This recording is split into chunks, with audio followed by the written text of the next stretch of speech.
Hey guys, welcome back to the 10th episode of the Empty Cup podcast. I'm your host, Govind Poipakam. We have Nathaniel back for another episode, and we have a new special guest, Arik Montejo. Yep. Thank you for being with us. Yep, thank you guys. I'm excited to be here. It's going to be great. It's going to be great. Yeah. And you have a very interesting story that I think a majority of people cannot relate to, because a lot of people, not unfortunately, but like thanks to like the modern society, a lot of people just don't go through a lot of like the discomforts that I think you might have gone through in your lifestyle, because obviously we can talk about it more, but you've been in the military for a while, and then now you're coming back to school. I want you to talk us through like how that whole process started. What made you want to like join the military? Oh yeah. Well, I wanted to join the military since I was like 18, 19. Mm-hmm. Yeah, it was always in my mind, just soaking in.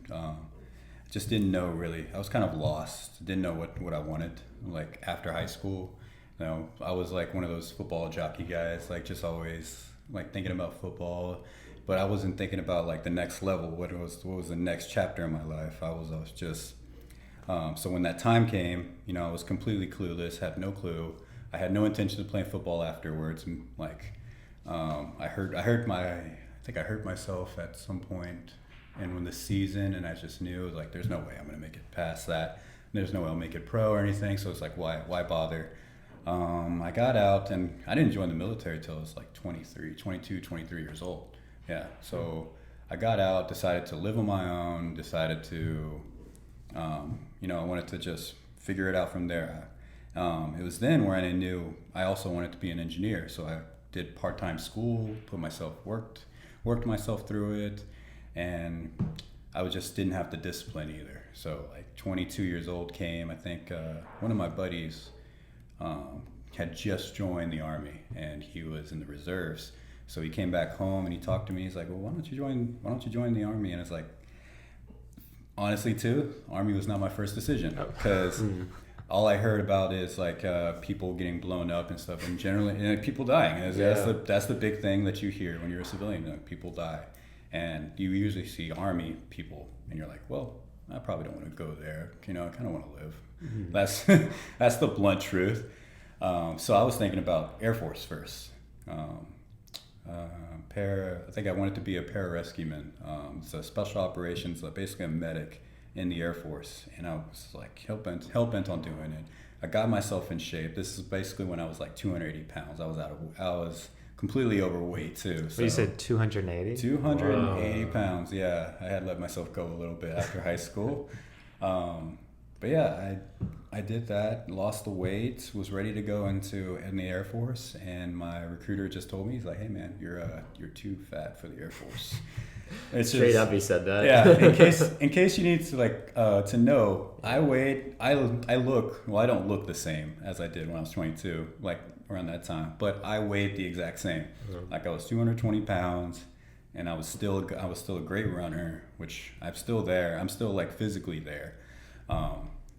But yeah, it was just, so they wouldn't take me. And then when my buddy came home from the Army, he told me about all the opportunities you have. He's like, hey, you could pick your job. You can pick, you can sign, you don't have to do anything unless once you sign the contract, you can set up your own contract and then sign it and do whatever you want in the Army. Don't go to the Air Force. The Air Force, you're basically at the needs of the military when you're in the Air Force. So I did it. I go to the recruiter, and still like kind of like no discipline or anything. And the recruiter immediately just sold me on a lot of things. He's like, I told him, I was like, look, I don't want to really be a guy that just carries things around and like eventually gets like blown up or anything. I told him that, and he completely understood me. And he's like, well, yeah, I can understand that. I'll give you some list of jobs. I think the job I ended up with is a UAV guy. So I worked on, basically I was fixed drones, work on them.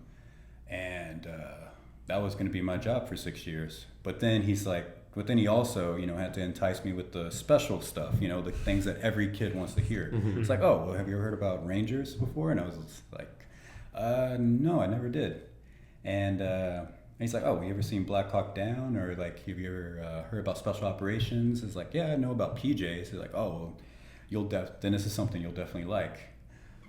He's like, this job has the option to go to a Ranger assessment in the Army. So I go into, so I was like, sure, why not? I guess I'm not really that. I guess I'm not really scared of it. It sounded more enticing than scary. So I was like, why not? I'll do it. And yeah, that's how I got in. I decided to, went through the whole thing, basic training, did airborne school, the assessment, got in through my unit, and I was in there for like 6 years. Wow. So it was so much things. And I could tell you what I did like throughout that entire thing. Before you like get too far, I just wanted to back up a little bit and just like, so you said you always wanted to join the Army or military. Yeah. So military is like the broad term, right? Yeah. And then Army is like one of the subdivisions. Yeah, one of the branches. But like, what was your calling to that specifically? Was it just like to serve your country, or? Serving was the second thing. Okay. The first thing was honestly free school. Like I heard about, I was tired of working my way through college. And I was like, well, I want this. I'd rather this be free than having to pay for it. Looking back now, honestly, I could have been. I considering the career I want to be in, it honestly didn't sound too bad taking out a loan. Like nowadays, like it doesn't sound too bad taking out a loan and working that loan down. Looking back, probably could have saved some time. Yeah, wouldn't change it for the world though. It was an experience. And I know you said in the basically the Army is like paying you to work out. Like, it's like, oh, that's not, to a lot of people that sounds amazing. Yeah, which is why like there's a whole bunch of other things you sign up for too. You sign up for a lot of things. You get opportunities and stuff, but the main thing the Army wants is a lean, mean person. I can't say dude anymore. Person, just ready to do what they need you to do, and that was basically it. You wake up every morning. The first thing you do is PT. You do your physical training. You go for a run. You do body weight exercise. You go lift weights. Something. So that was like the best. I would say that's the best thing. That's like PT was always our holy time. Like you never skip that part, because that's like the main thing. If you are out of weight, if you're overweight, or if you're ineffective, like you're called combat ineffective, you don't get to do the things that they need you to do. And there's people that have been unfortunately like flagged for like re-enlistment, been kicked out and stuff for it. It's just how it is, because they need people that are fit. That's just the military we live in. That's the hard truth. So it's kind of like hard to get over that. I know some people have some issues getting over that now. It's like, it's hard to be told like, hey, you're fat. It's like, I heard like a funny joke about this whole thing, because right now in modern society, everyone's like, oh, we want an equal representation of like body weight sizes and things in like every field, right? And to a certain extent, I'm like, okay, that makes sense. But then there was this like funny joke. It was this soccer player that was like super fat, and he's like, you can't body shame me for being fat. Like play me in like the top team, right? Yeah. It's like that's not how that works. They are paid partly to be in shape, and like they have special people that keep them in shape, but monitor their fitness and everything. So it's just like funny. Also with like models too. Oh my god. You see that, right? Yes.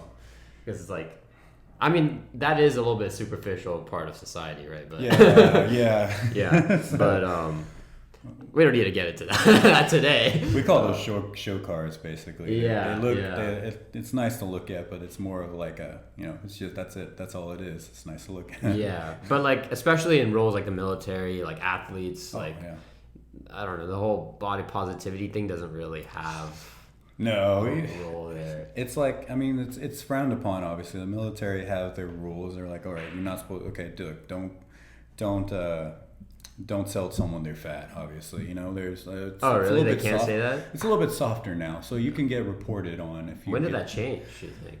It changed around. A lot of people like to say different time frames. I'd like to say it changed around like 2010, 2011. So.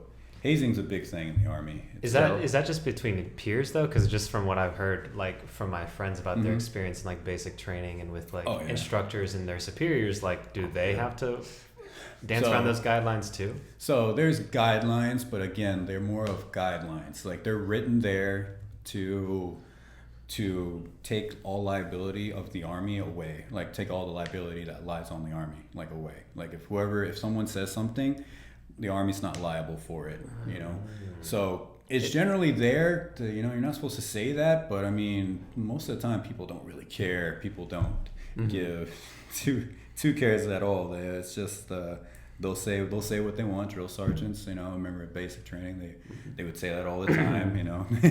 They'd freaking pick on you if you got the ice cream in the cafeteria. They would always do that. There was one guy who had his nickname. His nickname was Hurdle the Turtle. Yeah. He was a great guy though. So and then, you know, but there's some people that were fat that were just so damn strong too. They didn't not even fat. I mean, not even strong, but fast as well. Yeah, I remember one guy was. It's like a football player almost. Yeah. Some of those football players are pretty fat. Yeah. Oh my gosh. Yeah.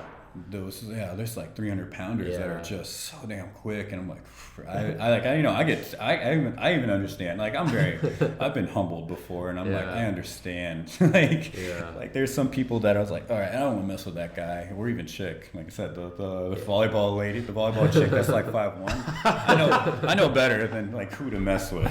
Okay. Oh my god. I generally steer clear, keep a head low. Yeah, but I guess my point was like, to a certain extent, body positivity might be seen as a good thing, but like it kind of is not a double standard, but almost like it goes against like the functionality of like being an athlete or being in the military, where being in shape is like kind of save your life almost. Oh yeah. So yeah, it's just an interesting point. Some point. Sorry to interrupt you. I do have a question actually. I don't want to go off in too big of a tangent, but you've it's okay. Like you've gone like on a tour and had combat experience, right? Or at least been in the field. Been in we're gonna get into that later. Oh my bad. I had a question. Yeah.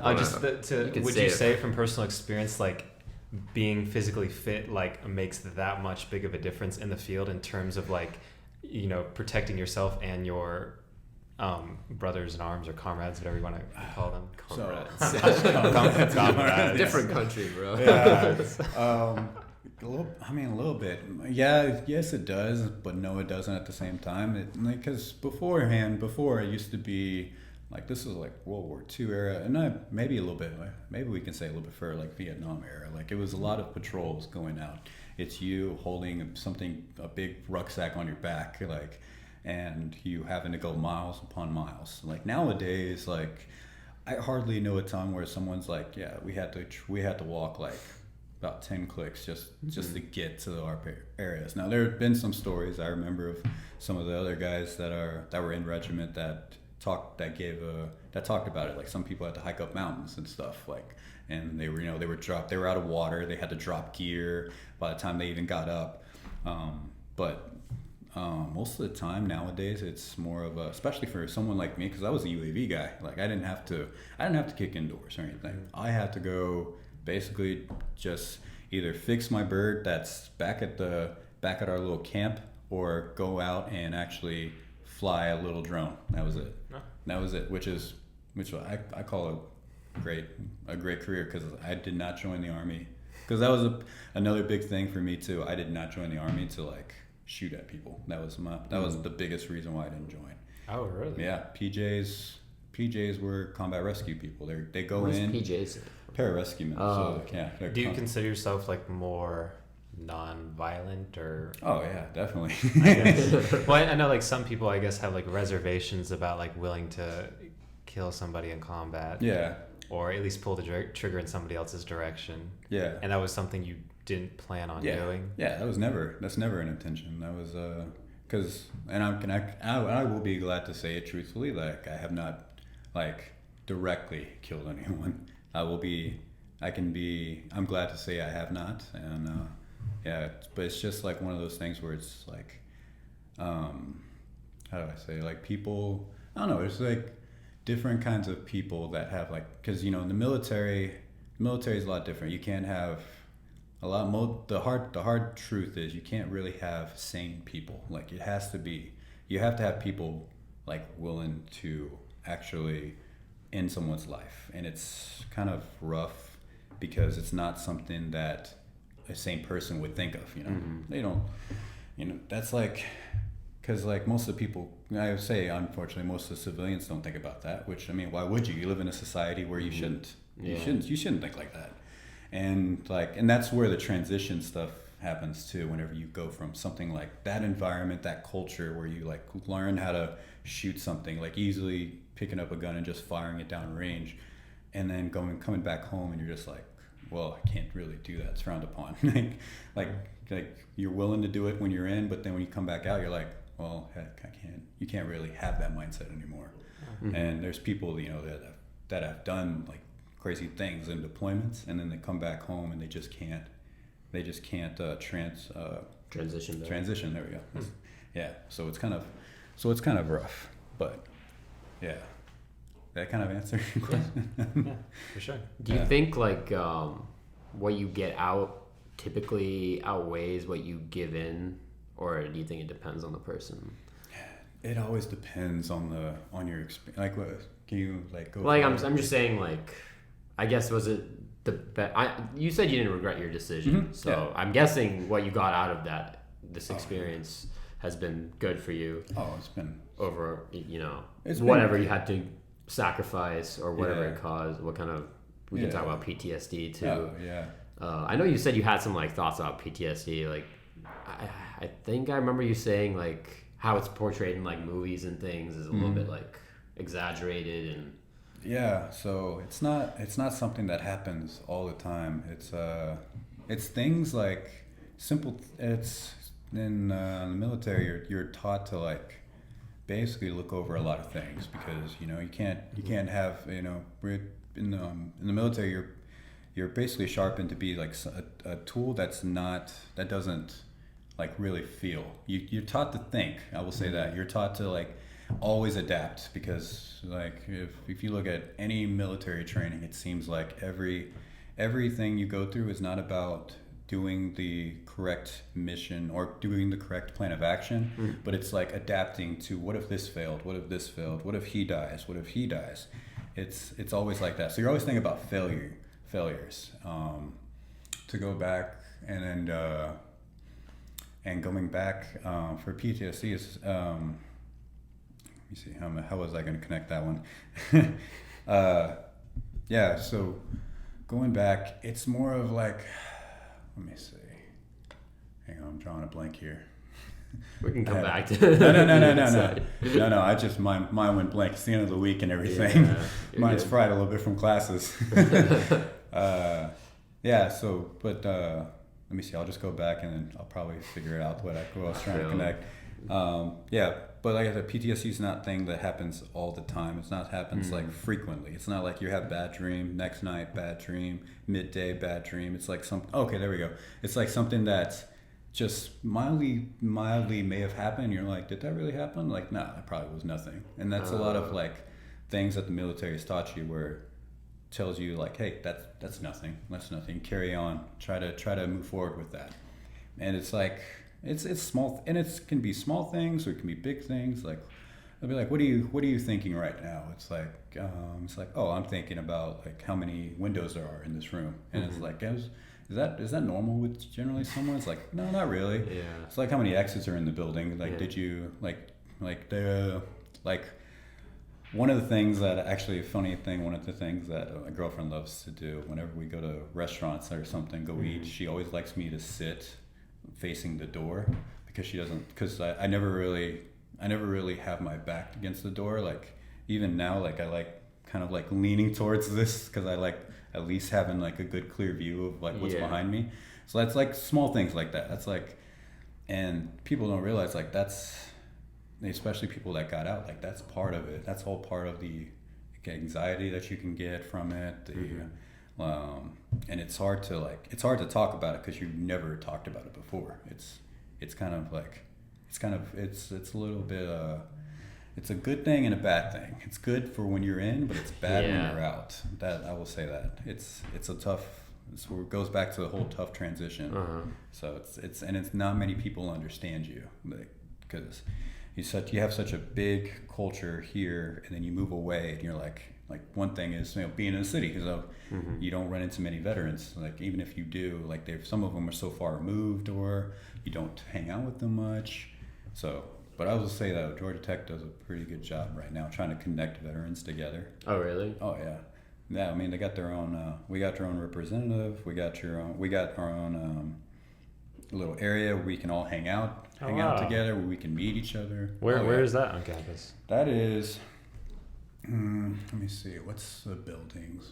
I'm still trying to figure out how to maneuver through campus. It's a little bit up the hill from the baseball field, the main baseball field. Okay. So if you follow that road, you got the rainbow stairs over there on the left. You follow that road, and there's a buildings on the right, just above the baseball stadium, and it's like in there. Oh, it's like the BioQuad area? Yeah. That's what it is. Yeah. Okay. Yeah. There's a Veterans Resource Center there. So they have super cool. I didn't know. Yeah, they have a guy named David Ross. He's pretty great. He's also a veteran too. So it's like ran by veterans, and it's for veterans. So and apparently there's some professors here as well that are veterans as well, which is crazy. Awesome. Yeah. Yeah. Wayne Whiteman, if you've ever heard about him, he's a veteran. He's a Dr. Whiteman. He teaches dynamics, statics, and other things, I think. Whiteman. Sounds familiar. Yeah. I feel like a lot of professors have that last name. Whiteman. But yeah, something you said made me think of that phrase in the military that I've heard. It's like they like to bring people in and break them down so that they can build them back up. That expression. I don't know if that's exactly the expression, but I feel like that not only translates to like building their character, but also like making them into like this machine that can do whatever the military needs them to do. Yeah. Without having these like thoughts of like, oh, is this ethically okay to do, or Yeah. So. And I'm just wondering like the repercussions of that when like trying to reassociate with society. Yeah, I will say that's that's a thing. That's so basic training. That's what they do for you. So, like for all military schools, there's different military schools. I guess you consider basic training a military school since you have to go through it. You come in, you're a civilian, but you are told you're a. What are they told? They tell you. They always call you private. Yeah, they always call you private or soldier, or something of that nature. Because they tell you, they don't call you what you are, because you are a civilian when you come in. They tell you what you're going to be. Like even in Ranger school, they always call you Ranger. Like you don't have your Ranger tab. You're going through the school, but they call you Ranger because they know you're going to be a Ranger when you graduate. Airborne school is the same. They call you Airborne for some reason. They call you Airborne because they're like, well, you're gonna be in. That's at least my thought process on why they call you that. They're like, well, you're gonna be an Airborne qualified. You're gonna be Airborne whenever you graduate. So we're gonna call you Airborne right now, and that's the big thing with basic training is you're a civilian. They have to take away all the things that you've learned as a civilian and build you and make you into a soldier, or in the Army at least, soldier. And then when you get out, like there's a big, I will say it's mind numbing. It's painful when you're trying to get out because you have to do all of these classes that you have to do and everything because they're trying to do better. And our military is trying to do better. But you're talking about classes like to reassociate? Yeah, to reassociate you back into society. They're trying to set you up for finances. They try to help you out finding a job if you want to use your school benefits. They were trying to make sure you know all about the benefits they have for you. And it's I will say I'm in a good area for it to be for myself to be a veteran because there's so many options I have, so many great there's so many great people that I've had like associated with and have been able to help me transition. So it's really nice, I will say. So I mean they're not there yet because there's some people it seems like it was somewhat of a problem. Like I hear about it all the time, like veterans that go homeless or like all that. Yeah. Is that just like case by case, or is that like division wise, or what is it? I always say it's always case by case. Obviously, because you know, the way I turned out. I mean, it was, you know, I didn't turn out homeless. I didn't. Right. But a lot of people like to say it is a system thing, which you kind of make a good argument for that. I'm pretty sure. Yeah. I'm pretty sure. I feel like you're playing both sides here. I can't play both sides. Yeah. Well, I can't say it's like. You're not giving me a definitive I can't say. Well, I can't say it's a good. I can't say like. You can say whatever you want. Well, no. I mean, I know what I can't. I'm just saying I can't pick one side for that because in my opinion, it's always case by case. But there are some good arguments that can say, hey, this system needs to be a lot better.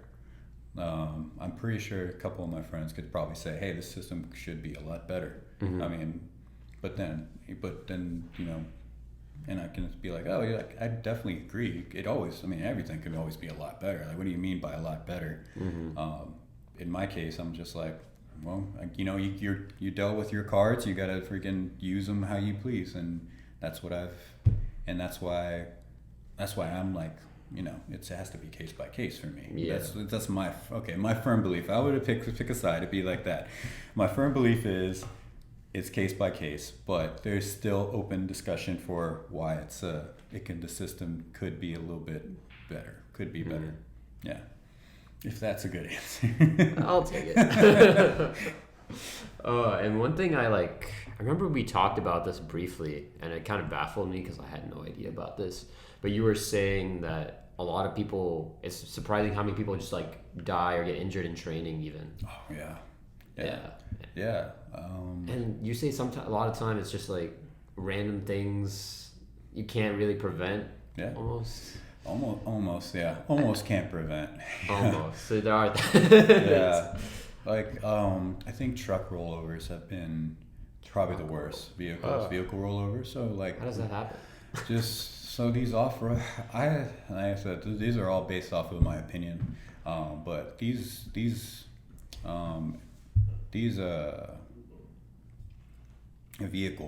these military vehicles... They're not that good. I could say that. The issue is they have to deal with having to go over certain terrain. They can't be like a low rider freaking car, you know. It's the center of mass is so much higher. The wheels are tall. The thing has to be armored. Like certain parts of it have to be armored and protected, and like something that heavy high off the ground. Obviously, you know, it's unstable. It's hard to maneuver with it if it's going like off road and stuff. So that's the big thing. And people, whenever it tips over, it can get, you know, it's a heavy vehicle and it has it's not like it's like regulated for safety. It's regulated to move things because you know, military is like move things. We have healthcare for these soldiers and stuff. Yeah. They wear helmets whenever they drive and they have seatbelts. So, like, I mean... I don't know how much that's going to help you, but truck falls. Yeah, well, we had one guy... Is that what you're saying, though? It's like the death is induced by... The truck falls on a person? Yeah. Or the people inside? There have been people that fall... truck has fallen on, and there's people that have that were in the vehicle, and it fell over. Whoa. Mm-hmm. Yeah. I think that's like the number one, or is that just like something you see? That's something I see a lot. But I think someone may have said that's like the number one cause of death in the past 3 years. I think it's generally training as well. I think we almost lost someone in our platoon. He was a new guy. I think I was deployed at the time, but I came back and apparently he had his face reconstructed. He was unrecognizable when they pulled him out. And they had to reconstruct his face, and I don't know. I was like, you don't look any different compared to what your before photo was. But they did show me the during photo, and that was scary, man. Hey. But he made it. But he's also affected too. He has like a lot of nerve damage and stuff. Yeah. It's really hard for him to run. Can't really Does the military cover all like the medical bills and everything? Oh yeah. They pick up the tab. That's the very least. The one thing they're good at is, well, they're not good at their finances, but they have the finance to throw money where they need to. But if they overpay you though, they will take that thing back within a second. They'll pay you, they're your money, but they'll pay you your money whenever they get to it. But like, you know, when they find out like, oh, we overpaid you $5, like we'll take that out like right this instant. which has happened to some people, even mine. They screwed up my check. They screwed up my paycheck one time or so, and like they took it back over a 3-month span. So it's like, okay. Oh my god. Goodness. Yeah, it's rough. If you're not good with your finances, you're kind of screwed for 3 months. You're like, come on. Oh shit. Yeah. Some people, yeah. And when it happens to people, I tell them, hey, throw it in your savings account. Don't spend it. Just wait. If they don't, if they don't say anything, you're good. You're good to go. Oh my god. That teaches people how to be responsible. Yeah. In a very not good way. Yeah. Oh, going back to the to the injury thing too. We had a guy that died apparently. So what I've heard, he died around 2016. He died in an airborne jump. It was his last jump in the Army. He was getting out. He was a cook. He was a cook in a regiment, and his something about his shoelaces got caught on the aircraft or something. His shoelaces? What? Yeah. Died by his shoelaces or something like. It was something of that nature. I can't. Or maybe he tripped on it. Something. I'm not completely sure what happened with it. I just know shoelaces were involved, and we had to tie. We had special we had boots that were made from like Solomon. So we can't really tuck them in. So we had to then after that day we had to start taping them. We had to start taping our boots if we ever wore those kind of boots. So that was like, yeah, it was just training. It was just training. I almost died on my last jump in airborne school. I almost died. It was my chute didn't open up. Of course, I was an idiot. It was really my fault. Oh my god. I went out a fifth jump. So you have 5 jumps total in airborne school. You do your fifth jump is obviously your last jump, last day of the week. The whole family's out getting ready for you to graduate the day after. My family was there. They were there. They've been there for a couple of days now. You go over the drop zone, and they tell you to go, and then everyone's scooting to the door, and heading off my static line. The static line is it's a line connected to the aircraft, or it's a line connected to another line that's connected to the aircraft. This line will pull your parachute out because you're jumping at 1,200 feet, so it's like, you got no time to jump. You got no time to like pull it yourself. It needs to come out immediately. So you jump out, you hand off your static line. You jump out, and it pulls it out. Parachute opens. You're taught like procedures. If it doesn't open up completely, if someone's gonna run into you or something, like water landing or anything. I jumped out, and I didn't. Like I said, I was so stupid. I jumped out, and when I went to go take my one foot that would heave me out of that aircraft, I missed the step, so I fell out. I fell out of the aircraft, and I fell like head first in. I think I did like a weird turn, and it pulled out my chute, but my chute was a cigarette roll, so it was like just in a straight line coming out of my pack. And I did all the things they told me to do. I tried pulling the risers open, trying to kick my feet and everything, and then the airborne instructors are at the bottom, and they have megaphones to yell at you because it's your first time jumping, and they were yelling at me like, pull your reserve, and I pulled my reserve, and parachute plops open and has a little spring attached, so it's supposed to come out immediately. It did that. It pulled out all the lines, took it out, make sure all the slack was out. But as soon as my parachute out, you just see the bungee come shoot out. The chute just went straight down. It went straight down. And I was trying to do that, and then I went back to kicking, and this happened in a good 8 seconds. 8 seconds worth of my time. Probably the longest 8 seconds of your life. Or the shortest 8 or seconds. The shortest 8 seconds. It was one or the other. It went pretty quickly. I was too busy thinking. I didn't think about dying. I thought about trying to get my stuff open.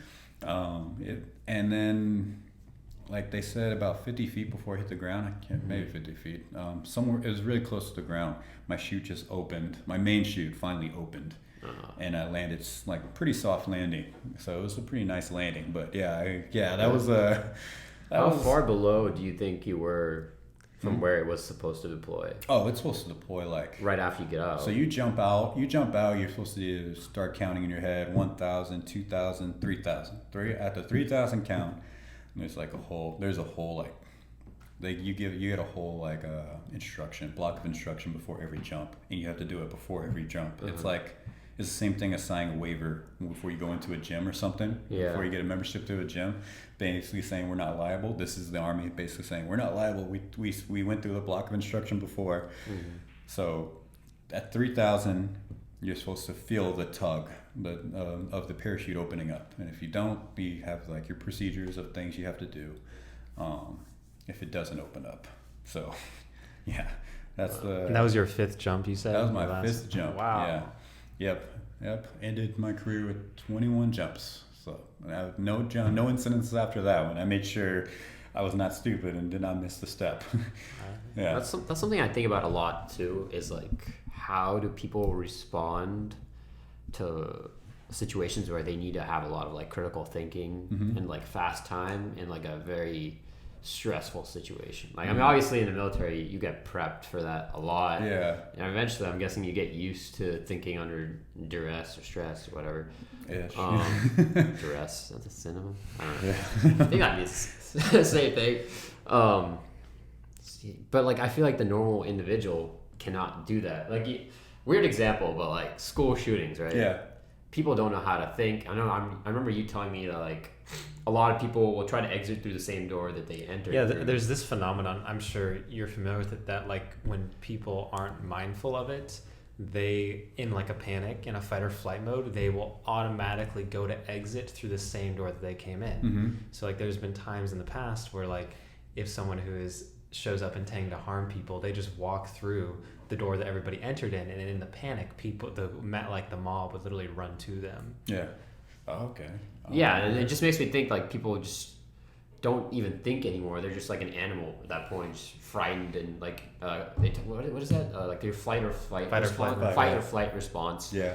So you're not even thinking, and I think that's probably one of the cool things about like the military or even doing martial arts or being an athlete is like you're able to think under these high intensity, stressful situations, which a lot of people never get to experience in their life. But if they ever get into one of those situations, then they're screwed. They panic. Yeah, they panic. And it's something that like I mean I think I want to like expose myself to at least a little bit. That way I can be prepared, have that confidence to know that like if I need to, I can think under any sort of stressful situation. Honestly, like simple as is. At least the ways that I found it is like exercise. Like a lot of things that we've done, it's like a lot of I guess, you know, obviously we put mental stress on ourselves just for like random things. Like I remember one of my guys, when he became a team leader, he found a proud moment in himself where, like, you know, we had a belt feed into one of our open bolt weapons, like our machine guns, basically. One of our privates had a hard time like attaching the belt feeds, the ammo together. You know, they're on the chain. So he had a hard time doing that. So the team leader, he's like, he always says like he felt so proud. He told me this whenever he did it. He said I had a proud team leader moment where I took off the chain, like put 5 of them on the ground and threw it at him, and I told him to put it together in like less than 10 seconds. Yeah, and you get that all the time. You get like stupid time hacks because that's how you're supposed to work. You know, they give you impossible time hacks. They told us, you know, they'll tell you, hey, I remember in like one part of school, Ranger School, they're like, hey, you have like 30 seconds to get up that mountain, and there's like 60 of us. We got 100 pounds on our back, and it's like up there, like. And, you know, we didn't make it, so they made us go down that mountain and redo it. And then we just go up and down until, like, finally we made it, or eventually they got tired of us. So it was, like, part of that. But physically, I would say is just going out and, like, doing something simple as exercise. Like, when you're doing pull-ups, like, you're not thinking, like, you're thinking about the reps. What you should be thinking about is your back. Like, what are you working out when you do pull-ups? You're working out your back. So you need to be thinking about flexing your back, trying to do your pull-ups correctly, or like even as simple as climbing up a rope. We have it's a lot harder. Yeah, pull-ups. ish. I don't pull myself up a rope. I don't use my arms to pull. I use my feet to climb up the rope, and I'm like one of the few that does it because I'm very lazy for one, and I'm 200 pounds for two. So How many pull-ups could you do? Right now, I could probably do 15 or 20, depending on how hyped I am. I gotta be how much you weigh, that's like crazy, right? I do pull-ups a lot. I mean, in the military. It's like, it's one of those hidden gems. If you need a big back, the best thing to do is pull-ups. Weighted pull-ups, whenever you get more than, if you can do more than 10, you should do weighted pull-ups more. Yeah. So this is just a heads up. Like, that's like one of the things you definitely should do. But going back definitely agree. Yeah, going back to the stress thing, it's I will say one of my favorite exercise that no one likes actually doing is, we call it our RFT. It's so you have to wear a kit, you have to wear your uniform, kit, and wear a helmet. You have to run a mile.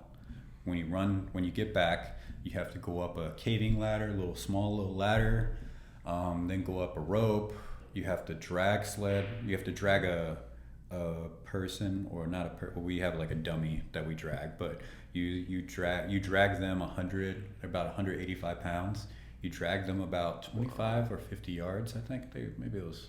When you say drag, is it just like pulling them across? You're using it on a Skedco, like the little things they tuck people in before and it helps with it helps. It's less friction, so you do that. You drag that. When you come back, then you do the rope first, drag, do the caving ladder, run 100 yards, and then jump over an 8-foot wall, and then run a mile, and then you do that all for time. And that's where the mental stuff, where you got to think about like your technique, because any slip up, you're screwed. Like, it's like one of my buddies, he fell off the freaking ladder. He fell off the ladder at the top. He touched the top and like, all right, we're done. And you just hear a boom. You look over and he's just laying on the mat, just like,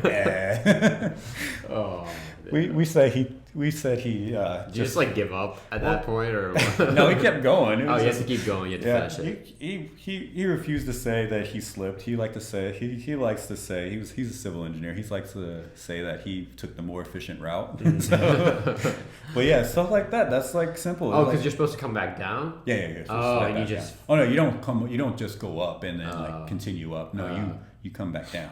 I see. Yeah. Where it's all about changing like your footing and stuff, and it's like simple things. It's like mentally you're thinking about step, or like pull up, like hook, stand up, hold, pull, like put your feet up, hook, stand up, or like going up an 8-foot wall. A lot of people get tired jumping over an 8-foot wall, like climbing over an 8-foot wall. It's tiring.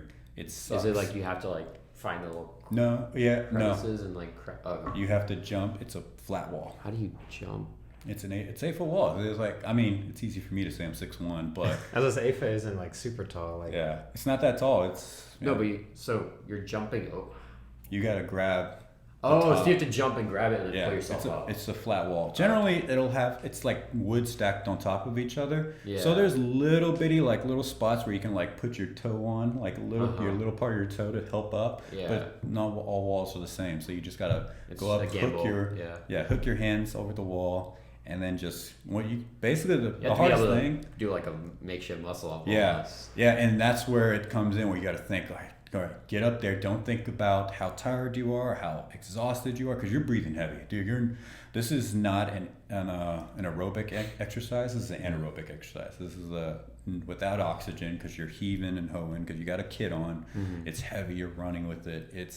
So you have to like center your mind on like these simple acts of like what I need to do next, and that's where you can get the training in for trying to try to be able to react under pressure. That and like people just telling you to do stupid time hacks like that. That's insane. Yeah. No, I had this thought, and I'm sure I've done this once, and you've done it like your entire life probably, or like. No. So I was trying Muay Thai out over the summer. I tried 2 sessions, and one thing that I really enjoyed about it is like we're doing drills as a team, right? And then there's like the leader who's like telling us what to do. There's no time to think. He's just like, you gotta keep going. Yeah. Like your legs hurt, too bad, keep going. Like your arms are hurting, like keep going. Push-ups, squats, pull-ups. It's like, and I think you can push yourself so much more because of that like social pressure. Yeah. You know, because like I'm just thinking, oh, I would have given up like 10 minutes ago. You work with, especially if you work out with someone, that is Yeah. always the guarantee. I will always say I hate CrossFit. I hate it to the core. I am not a fan of it. But they do so well with the community. Like they have a community there. There's so many people that welcome you. They're like, "Oh, great job! You're doing amazing." It's like that's something. Like I ran a half marathon last week, and every time I ran past someone, they're like, "Great job! You're doing great!" Or I'm like, "Great, good job!" And I did it. And so many people told me that eventually I was starting to tell people that when I was passing them up, and everyone was so happy. Yeah. There was some chick. It's a nice culture. Yeah, there was some chick that came in like third place in the female category. She beat me by like 2 places. Damn. And she was just all happy. She's just running through the woods. It was a trail run. She's running through the woods. She's all jolly. You can hear her. Like, and I'm just like, just breathing. I'm just trying to. How can survive. you be happy while running, bro? I don't understand. Yeah, she was like. You'd be miserable. Yeah, she was so happy. It was like insane, and it's stuff. It's like, it's just stuff like that. But to a certain extent, it's like rewiring your brain, or like tricking your brain even to just forget or not associate those high intensity training with like misery. Almost, it's like, oh, this is great. Like they give you in a positive mindset. Yeah. Maybe that helps them. Like when you're running, it's like, oh yeah, running feels great. No, it doesn't. I know you're lying. But, I think like manipulating themselves. I think she was pretty fit, and she was also a D1 athlete, like a track runner. She used to do the 400. She was a tall chick. I think she was maybe been taller than me. And I think it was just her being through. Going through the training that she did beforehand, where she was just like, "Oh, this isn't too bad." Like, and she's here because she likes it. She likes doing it. I don't like running. I want to run. What do you mean you're running a half marathon? You must like running. I'm training. So I like running. I love running for my own mental sanity. Yeah. Like it's like I've been running since I was 14, and I was 200 pounds when I was 14 as well. So I'm used to running with crazy. this weight. Wow. Were you also the same height, or? Yeah. I peaked I peaked at 14. That's insane. Oh my God. I was 6'1", 220 pounds. So you stuck out from even like the age of 14, probably. Yeah, when you were, like, I stopped middle school or high school. Yeah, I stopped growing. I stopped growing at that, but still, it was nice. You were like the jock in your middle school. I was a jock, but I'm usually generally. The gentle giant. Yeah, I don't say much. I'll usually keep to myself. So I don't try to interact with a conversation unless I really have to. That's like I won't go up because I'm like it's not. I don't go up because I need to talk to people. It's like generally if I talk to people, it's generally because I want to, or it's like someone strikes a conversation with me. Yeah. And I'll be like, oh, okay, yeah, we can talk. Like I'm like one of those guys that's okay with going out by himself and just getting a nice little dinner by himself and then just going back home. I am okay with that. Yeah, that's a lot of things that people don't get now. You need to be comfortable with that, because if you're not comfortable with that, with being with yourself, you'll never be able to you'll never be able to do that at all. You'll always be you shouldn't need to rely on others, dependent, right? Yeah. You should be able to be by yourself, because then no one's gonna want to be with you. I don't know. It's tough to tell that. Yeah, for kids. You need that level of independence, and a lot of when you spend time alone, I think you develop what is it? The word introspection. Reflection. Introspection is the word. Yeah, introspection. Yeah, introspection. That's a good word. Introspection. Yes. And I think that's why you should spend a lot of time by yourself. And I know a lot of people that can't do that. They always have to be with someone else. I don't know if that's from a level of insecurity or what, but it's a little sad. It could be a level of insecurity. I can be insecure as well at times, but you're also in the military too, and I'm sure there's times when you're alone or. Oh yeah. I mean, I don't know what your situations are. We also never talked about your deployment. You said you were deployed in Syria, right? Yeah. I got it. I want to talk to you about that. Yeah. What that experience was like. It was mind opening. It makes you really appreciate everything you have here. Simple as running water, drinkable running water. I mean, we have we had our own, like we had our own little chews and stuff. We were roomed with like, I roomed with like 4 guys, and it's just, you know, you walk outside and you're like, man, there's no structure here. There's nothing, like so many things are different than there are back home. It's like a lot of people don't have freedom here. A lot of people can't say what they want here. Mm-hmm. There's a lot of disease here. There's like food, like there's not like a McDonald's every corner, which is like something you miss. Yeah. And driving, I just miss when I got home. One of the things I definitely remember getting back home was driving my truck again. It was like so nice to drive it on a paved road. Oh, paved road. Yeah. I'm sure you missed that. Yeah. The bumpiness. Yeah. Another thing is like the beds. Was that something weird for you? Like, oh no, it's too soft here. No. Yeah. It feels like a marshmallow. No, I couldn't get that part. For me, I can fall asleep anywhere. Like you put me, like I can fall asleep on the ground. I'm out. Like my girl would say, I'm out in like 5 minutes. Like she'll stay up all night because she can't sleep. I'm like out immediately. Like it doesn't take long at all for me. It's a blessing. Yeah, it's pretty nice. Were you always like that, or like because of the military almost, or the training? Military, yeah. I think it changed around the time I went to Ranger School, because they had me like, I think in 1 week time span I had about 5 hours of sleep. Oh. Yeah. It was rough, and about. Yeah, That's a little for one day even. Yeah, they sleep deprive you. You know, you don't eat much, and whenever I finally finished that course, I said, I will never be cold, I will never be hungry, and I will always go to sleep all the time. And that's what I've kept. Like I'll have nights where it's like hard to, like where I wake up at night and it's hard to go back to sleep. But there'll be, generally though, getting to sleep is not the hard part. That's the easiest part in the world. I just want to take this briefly down a psychological route, because in one of my classes we revisited Maslow's hierarchy of needs. Mm-hmm. I don't know if you've listened or heard about it. Probably heard about it a little bit. Yeah. But those are like everything you described right there: sleep, food, water. They're all like physiological needs, basically the foundation of that pyramid. Mm-hmm. I don't know. I mean, it's kind of outdated, I'd say, this whole pyramid thing, but like there's some truth to it, I'd say. Mm-hmm. And it's interesting, like you said, when you're deprived of that, how much you realize that you took it for granted. Yeah. You know, because all these other things on the pyramid, like your safety needs, your self-esteem, respect from others, your place in society, friendships, intimacy, self-actualization, that all goes down the trash can when you're thinking about, when am I getting food next? When can I sleep for a few hours, you know? Oh, yeah. You turn into an animal at that point, you know? Yeah. It's crazy. Case in point, whenever I was in, so there was 3 cycles to that school. After every cycle, we do a peer review. We rank our peers on how many people, like I think we had like 12 people in our squad. Was this for a Ranger? Yeah, school? For Ranger school, yeah. We had a platoon, and out of the platoon there's 4 squads, and out of a squad there's 12 people, 15 people.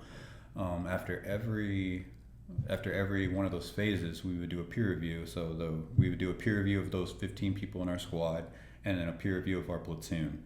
And if you ranked lower than a 70% on that, like, you get recycled. So, and I was one of those guys where, you know, I was really cranky. I was a really cranky guy. And especially if I didn't eat, that was the big thing. I was a cranky man before I went there, and I could not function mentally. And I would get in fights, you know, between other guys. I always ranked low in the peer thing. Like I was always like in the 70, 72, 73. So it was hard to get along with some people. Now there's some people that I just made mad because they made me mad. So it goes back and forth. There's some people that probably hate me to this day. Yeah. So I guess they do that because it's important to vet people now to make sure that they can like withstand the situations that will happen when they're deployed. Yeah. You don't want someone like yourself like fighting someone on the field because you guys are like fighting over the last piece of bread or something. So you want to build a team, like team cohesion, like be able to function with the other people around you. Like I think the last two questions they always ask you, well, I can't remember one of them, but I know one of them is, would you share a foxhole with this person? Like if you pierce, foxhole is just like digging a hole. It's just a hole. It's a hole where you would sleep at with someone. Oh, yeah, okay. Because usually you pair it off with someone else because it's generally like the whole like fire guard, like where someone stays awake, the other person sleeps, and then y'all trade off. So that's the same thing. It's like, would you share a foxhole with them? Because when you share a foxhole with someone, like you're sleeping, you're cuddling the entire night. Okay. But you also have to have like a level of trust. Yeah, you have to have a trust. Yeah, if you don't like the person, you're like, I'm not gonna sleep in a foxhole with this guy. Like I had a guy who was like 5 foot. He was shorty. He was like 5'6", maybe 5'5". He was my cuddle buddy in Ranger School. Okay, every time we went down in the prone to like look out to like pull security, he always knew he's got to be right next to me, like underneath my arm and everything. Was he smaller than you? Yeah. There's like when you first go into school, you basically got to say no homo. That lasts throughout the rest of school because you're going to be cuddling with a lot of people. Believe it or not, your sexuality. Believe it or not, the women, because we have a small amount of women that go through it. The guys get more uncomfortable when they have to cuddle with the women because it's more like, I don't want to do anything wrong. I'm trying not to get kicked out of here. So, like they're scared. So I mean, I'm sure it's awkward for both the man and the woman. Well, kind of. The women try to be like, no, it's fine. It's right. Okay. Yeah. But but with dudes, you're like, oh, bro, get in here. Let's see how many more men we can get. That's great. Yeah. Oh my God. I have a question. Yeah. So would you say that like part of like the food, sleep deprivation, all that, did that like change your perception of yourself and how you could, or on what level you can function in terms of how like well fed, well slept, and how like sheltered you were? Yeah, it actually, I found out that I'm more able, like mentally able when I'm not eating, actually. I find like in the morning, that's why I like to do stuff in the morning, because in the morning I can go, like I think all of 2019 I would go on, I did a lot of fasting when I was during my 2019 deployment. Like I was in Syria for like 6 months, and I'd go on when I could 20-hour fasts. So like I'd have a 4-hour eating window. Mind you, I would eat a lot of food between those 4 hours, but I was about to say, you're a pretty big guy. I'm a big guy, but like fasting's I enjoy it. It, you know, if you find something that works for you. How many calories do you eat in that 4-hour window? As much as I could, man. Yeah, you don't really. It's not really. It's not like something. It's not really. Oh, this is 5,000. I don't have a scale. I don't have a scale out there. But I go pick up breakfast, put it in the fridge that we did have, and then when lunch happened, if lunch happens, I'd grab that, put it in the fridge, and then by the time dinner happened, I was like towards the end of my eating time, so I would go and get dinner. And they did a pretty good job with the food. Yeah, pretty good. They did what they could. Yeah. So by the end of Ranger School, like were you like less irritable and like able to get along with others a little bit easier now that you had kind of like almost changed your idea of like how well you could function after like being, because like I feel like a lot of people have these things that they tell themselves, like, oh, it's been a few hours since I ate, so I have to be cranky now, and sort of things. And of course, like there's obviously like chemical reactions that are happening in your body that make you more alert, that make you a little bit more stressed and tensed out. But ultimately, especially like in these first world communities, I feel like people are so like, I haven't slept that much today, I haven't eaten that much today, I haven't drinking that much today, so I'm like, I have to fall apart and be cranky, and you're supposed to like have sympathy for me treating you poorly, sort of thing. It was a lot of it was like, okay, I understand now. Like I'm actually not that cranky when I don't eat. Like, you know, I always thought I'd be like, you know, my body's just used to that and like all this food.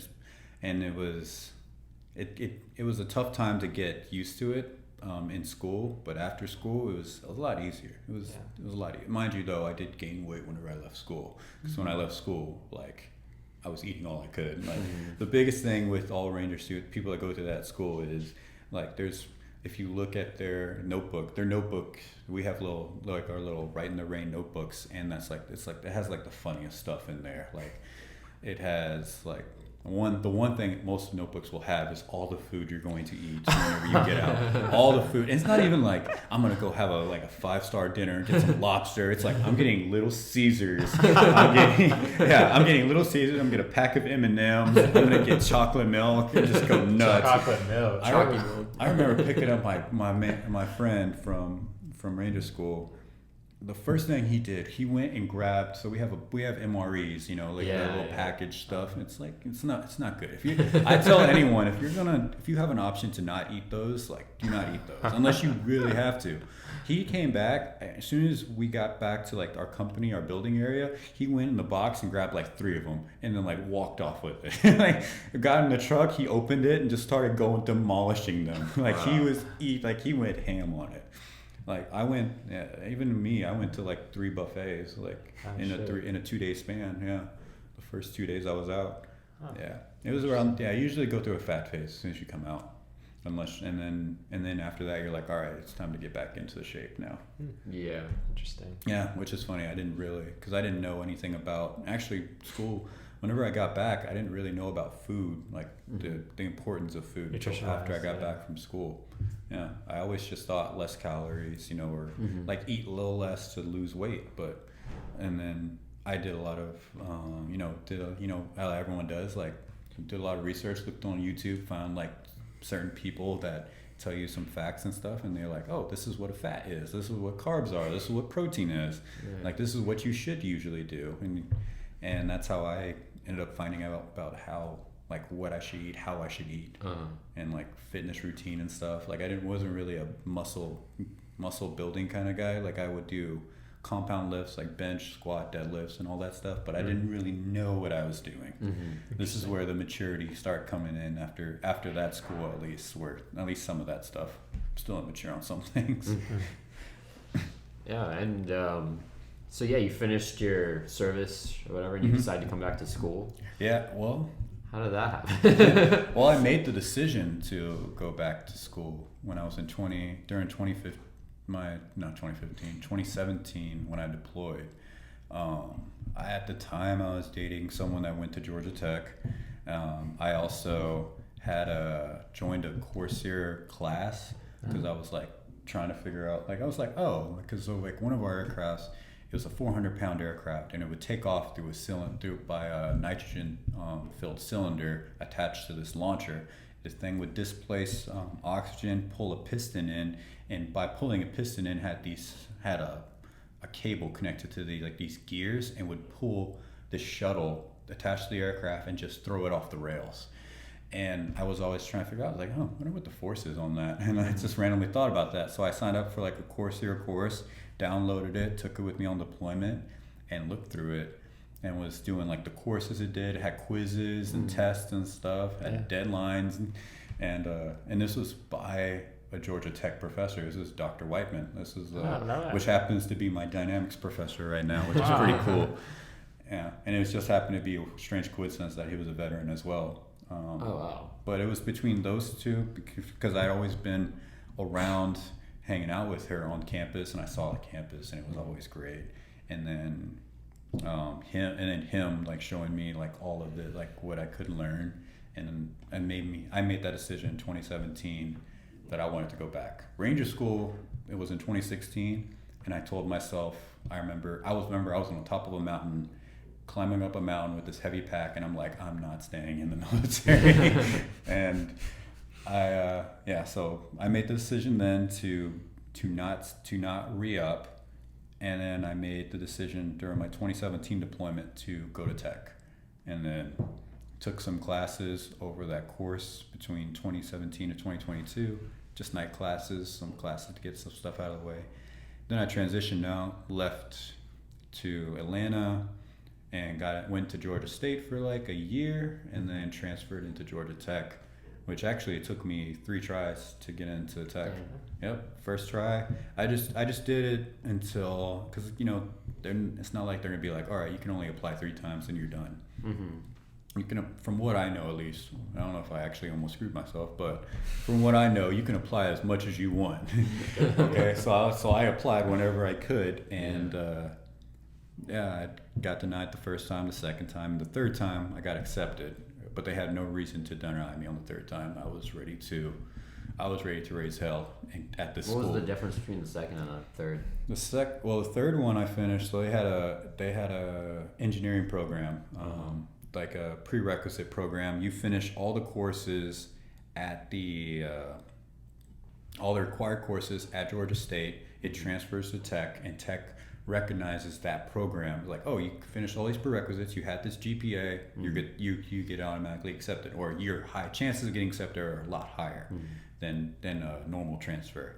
And I had not only the program done, which was done that semester, I had the GPA, and I was a veteran because they also had a veterans pathway program as well. And I qualified for both of those and had the good GPA. So there was no way they should have. And I had some like experience with helping veterans at the school because I was working with the VA, with the veterans club over there. So it was like, there's no way they should deny me at this point. Like, I'm getting in. I don't know if they. Yeah. So. I'm sure they saw your determination too. Like, this guy, we should probably take his name around. Yeah, I was like, again? But I did also submit the same essay like 3 times. So, like, oh, he's not even changing his essay. So it's like the exact same application. My thought process was, if they're going to give me the same topics, I am not going to rewrite an essay. Because the one thing I do not like, the reason why I'm doing engineering is because I do not like writing essays. Now, I understand you have to write lab reports and stuff here, but... Oh, yeah, you're in for a world. I'd rather write that instead of an essay about my feelings, okay? No, that's true. That's true. There are no feelings involved. I will you keep those feelings to yourself. I was like, I like your thought process, sir. Or ma'am. Yeah. But so what was your plan with coming back to school? You want to use that to go back, or... So when while I was fixing these UAVs overseas, a lot of times they broke. There were a lot of things that were. It wasn't a dumb system. It was pretty effective, I'll say. It just was hard for the people working on it. It had a lot of inconsistencies, didn't work well. And every time we had an issue that I was not allowed to solve, like, because there's things you can do for aircraft where you can try to fix it. There's rules and stuff, but there comes a point in time where it's like, okay, you can't open this engine and try to fix this engine, because if the oil is pressure is too low, you can't open this engine and fix it yourself. So we have to send the engine back, or we have to call the engineers. And that's where I was like, well, I'm sweating my butt off in Syria with a gun attached to me, worried about people trying to kill me here, and I'm calling an engineer who's in a AC'd area, in a room, just probably chilling, trying to figure out what he's having for lunch, and, probably getting paid a lot more than me. So I think I want to be that guy that gets called from the States. Interesting. So, plus, you probably have the empathy having served the role that you're serving now. Yeah. I did it. I did everything I wanted to, and I'm glad I did it. I just knew it's not something for me, because eventually, body's gonna break down. Won't be able to run much. I won't be able to be doing much of any of doing that stuff. I'll be more of in some back office somewhere signing papers or something. And that, at least in the military, that was not for me. That's definitely not for me. If I was going to do it, I would rather do it as an engineer. Be used for my mind instead of my body. That's the big thing.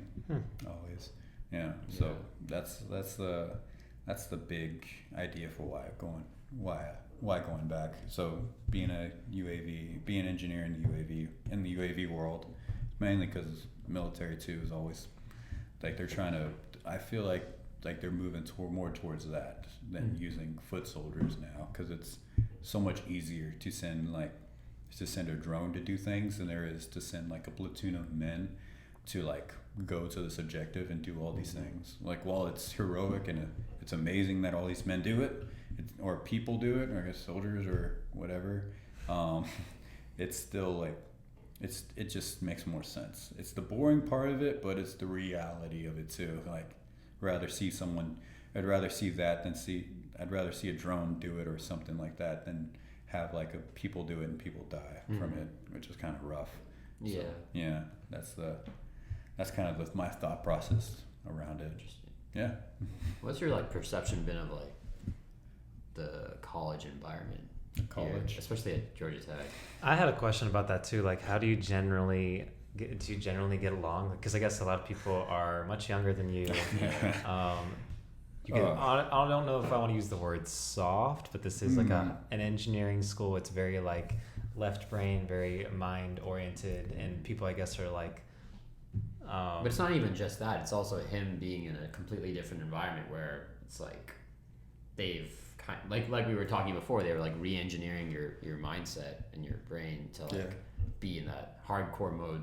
Now it's like, oh, I need to use my brain to like study, but I don't have to worry about all these like physiological needs that I was worrying about before, like not getting killed, you know. So I guess a whole bundled question. it's like I said, it's a different beast. It's just a different beast. That's what it is. It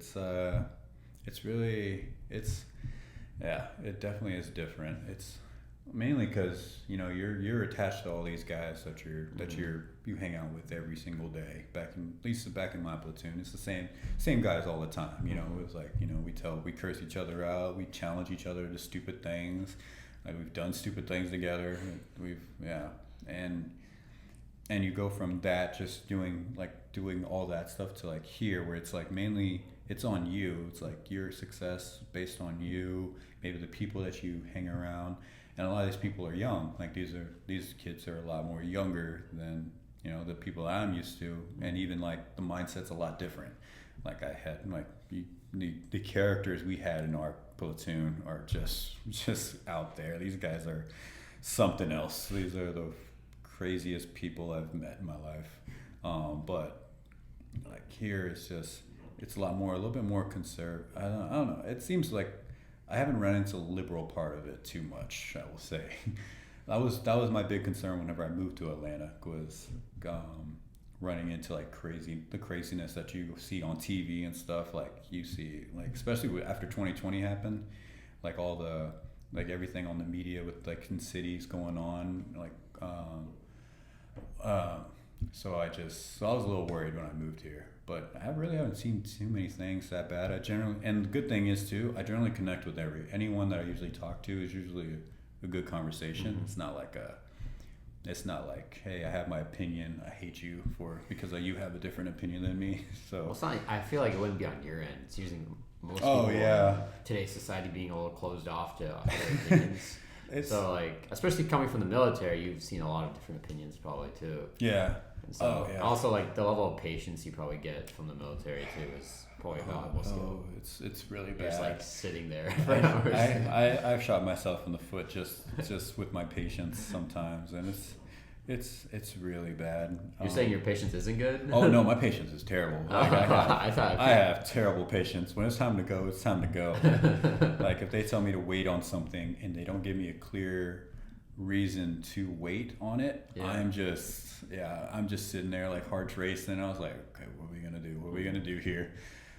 Especially if we have like a thing that we need to do, like a plan of action or something that we need to accomplish. And it's like, all right, you just tell me to wait here and just not do anything. I don't know if I can.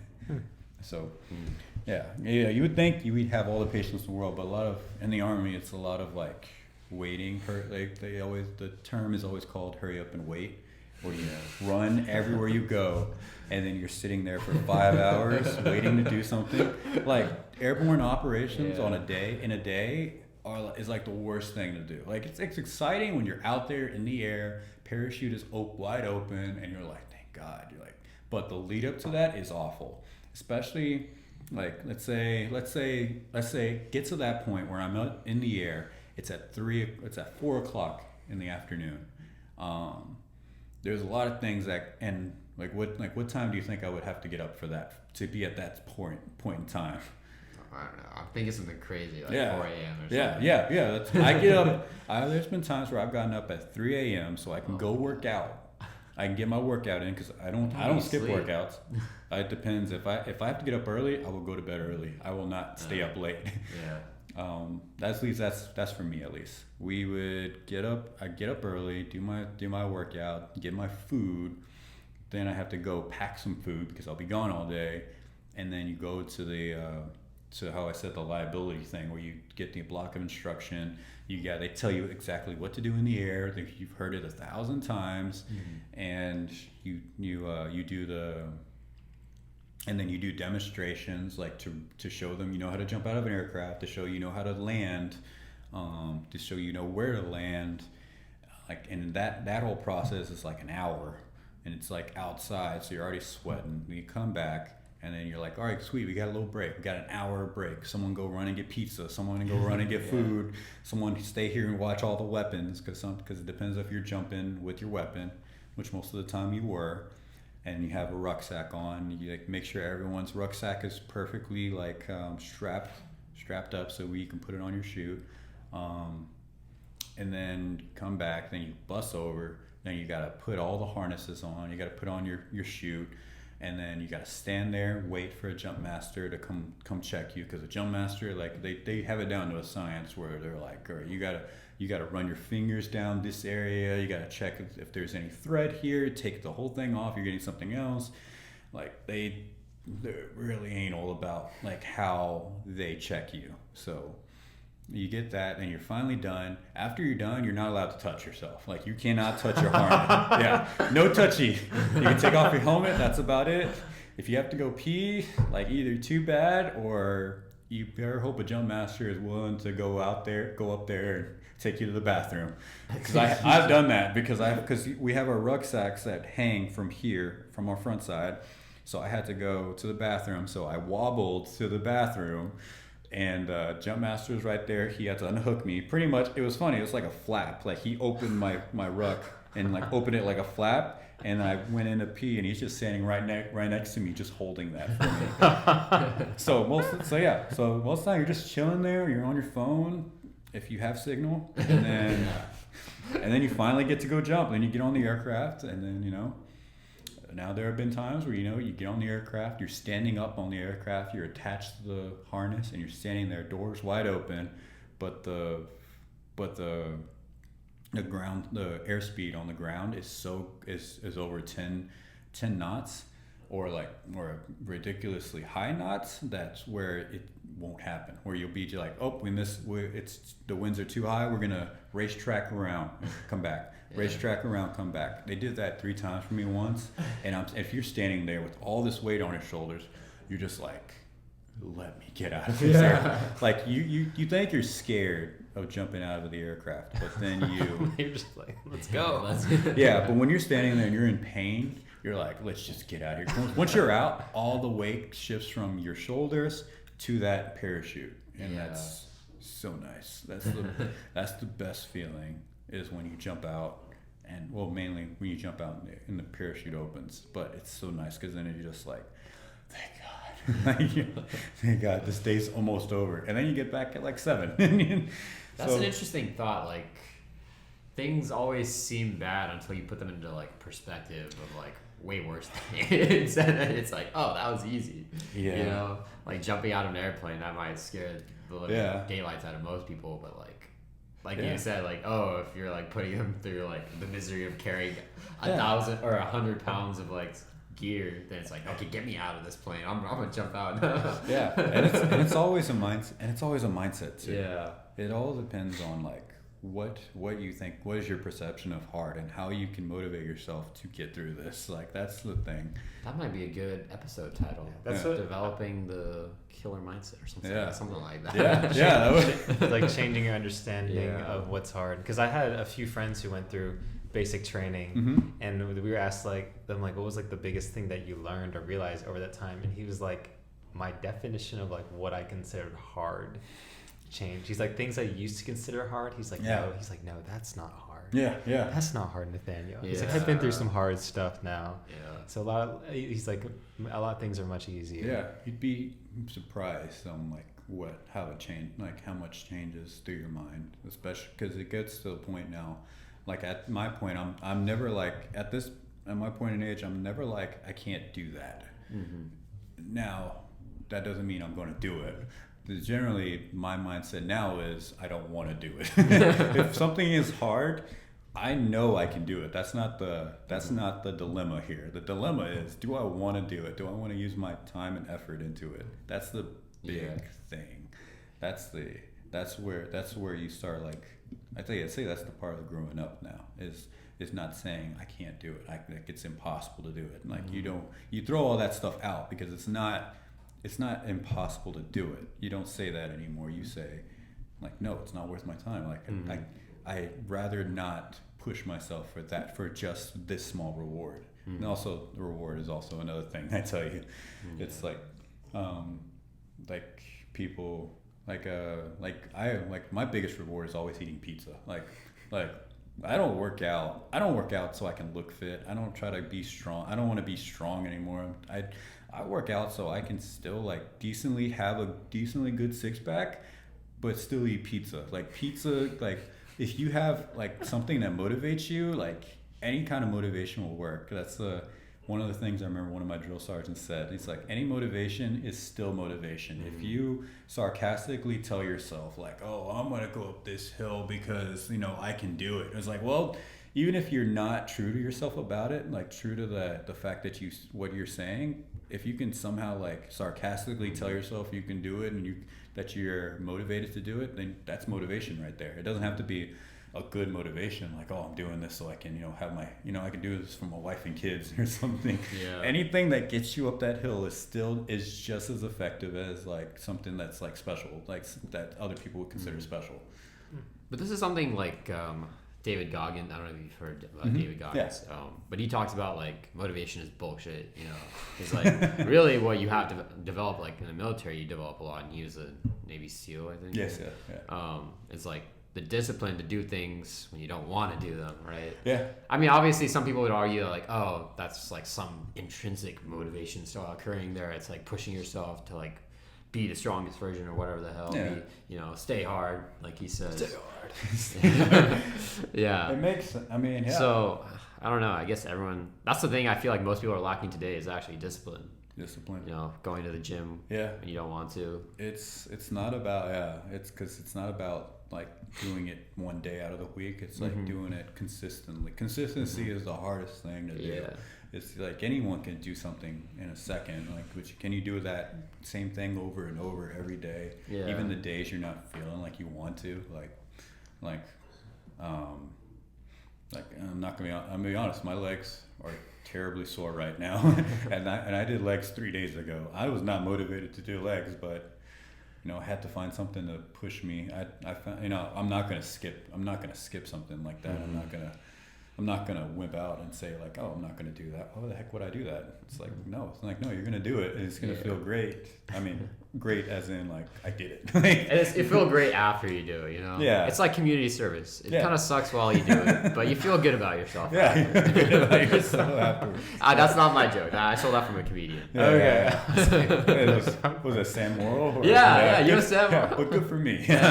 I took his joke out of context. You might have heard it. Yeah, I got into a Sam Morrill kind of thing too. I like Sam. I was like, oh, that's a good saying. I know. See, as long as exactly. It's all consistency. That's all it takes. I think that's a good place to end the podcast. We've hit almost an hour and 30 minutes. So. Thank you for being with us, Arik. I think we're spreading a good message today about like developing that like hard mindset, and I guess like in today's society, it's easy to just lay back and not have to do that. But like especially with you, like going in the military, your like eyes open up to like what is actually hard, like what is actually like difficult in this life, and you've experienced some of that, and I think that's really cool, and that's why I loved having you on the podcast. And so thanks for joining us, guys. I hope you're still with us. If you are and you enjoyed the content, leave a like, drop a comment, and consider subscribing, and we'll see you next time. See ya.